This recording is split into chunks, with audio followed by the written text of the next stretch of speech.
Good morning all of you. जय भीम जय मूल्यवासी। हम आज सुबह चाय के साथ प्रातः 7 बजे इंजीनियर उमेश रजक, राष्ट्रीय संगठन सचिव के साथ हैं। आइए हम इनसे जानते हैं peoples party of India democratic बनाने की आवश्यकता क्यों पड़ी। Peoples party of India democratic के निर्माण के पीछे ये बुनियादी और मुख्य अवधारणा या विचार या आवश्यकता ये हुआ कि मनुष्य के लिए और विशेष तौर पर मूल निवासी बहुजन समाज के लिए राजनीति बहुत जरूरी है, परम आवश्यक है। क्योंकि लोकतंत्र में जो राइट्स होते हैं मिलते हैं और राइट्स संविधान में है, और संविधान से राइट्स को लोगों तक पहुंचाने के लिए संविधान की अपनी व्यवस्था है, जिसमें 3 व्यवस्थाएं हैं: विधायिका, कार्यपालिका और न्यायपालिका। विधायिका वो जगह है जहां संविधान के मुताबिक नीति कानून बनाए जाते हैं और उस नीति कानून को कार्यपालिका लागू करती है, और न्यायपालिका ये देखती है कि पार्लियामेंट ने, संसद ने जो भी नीति और कानून बनाया क्या वो संविधान के दायरे में है या नहीं।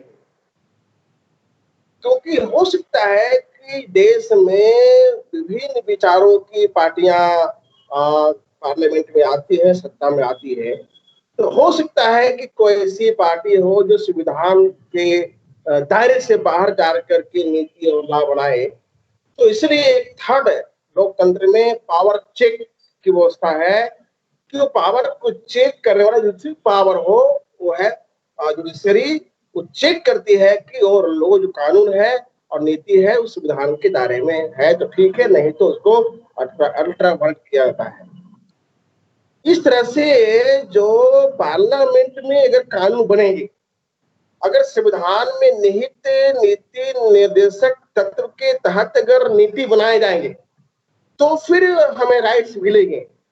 लेकिन हुआ ये है कि अभी तक देश के पार्लियामेंट विधानसभाओं में जो पॉलिटिकल पार्टियां जो रूल कर रही है, वो पार्टियां आर्य ब्राह्मणों की रही है, और वो ऐसी विचारधारा की पार्टी है जिसको संविधान में विश्वास नहीं है, उसको कास्ट में विश्वास है, ना कि कॉन्स्टिट्यूशन में।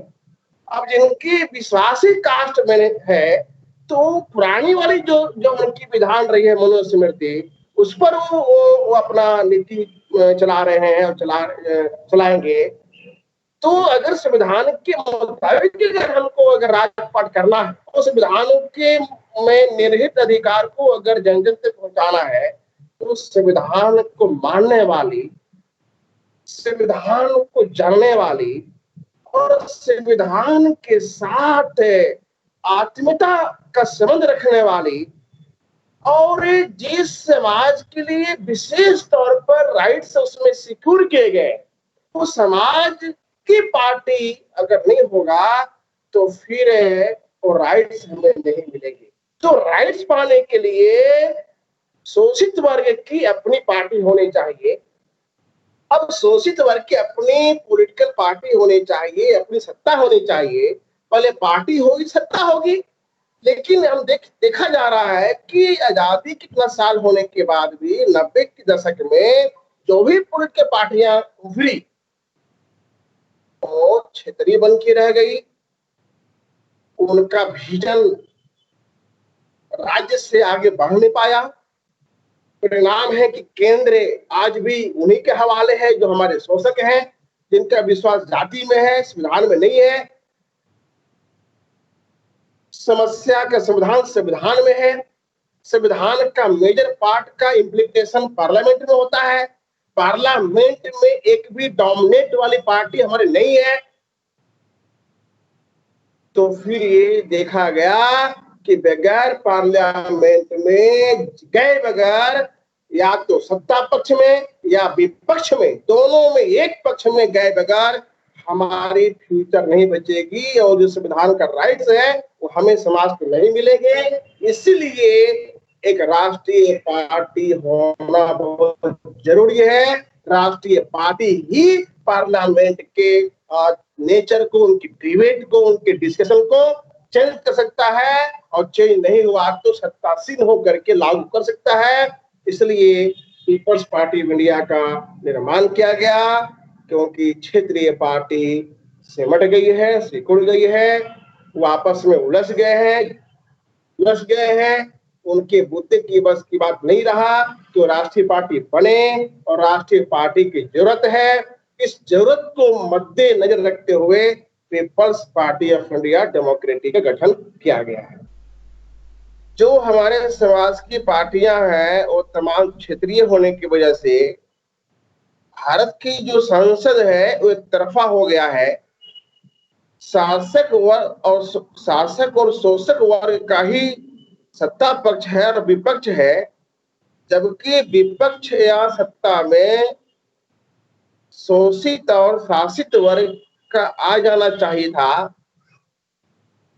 लेकिन ये संभावना दूर दूर तक नहीं दिख रही है, क्योंकि क्षेत्रीय पार्टियों में अब राष्ट्रीय पार्टी बनने की जो मादा है, जो जो उनकी ताकत है, खो दिया है। उनको राष्ट्रीय पार्टियों ने दुश्मन के द्वारा बनाया गया है, उनको इतना बदनाम कर दिया है, इतना आपस में उलझा दिया है कि उनको उनको राज्य दिखता है, उनको जिला दिखता है, उनको लोकसभा क्षेत्र, विधानसभा क्षेत्र दिखता है, उनको पार्लियामेंट और राष्ट्रीय राजनीति नहीं दिखता है, उनको पीएम नहीं दिखता है। इसलिए हमारे बौद्धिक वर्ग के लोगों ने जो फूले अम्बेडकरी आंदोलन में परिपक्व हुए, जो तैयार हुए, उन लोगों ने ये रिसर्च किया और चिंतन किया कि देश में इसकी आबादी 90% है, वन मैन वन वोट और वन वोट वन वैल्यू की व्यवस्था है। तो ऐसी व्यवस्था में कब की हमारी राष्ट्रीय पार्टी हो जाना चाहिए था और सत्ता और विपक्ष दोनों में ही हमारे ही समाज का बैकवर्ड यानी मूल निवासी बहुजन समाज के ही शासन होना चाहिए था, उनकी पार्टी का। लेकिन ऐसा ना होने के हालात में देश की आवाम की हालात को देखते हुए, उनकी मांग को देखते हुए, उनकी नीड और जरूरतों को देखते हुए peoples party of India democratic को एक राष्ट्रीय पार्टी बनाने की दिशा में इस पार्टी को लॉन्च किया गया। Okay, thanks, sir, and all the viewers. Have a nice day.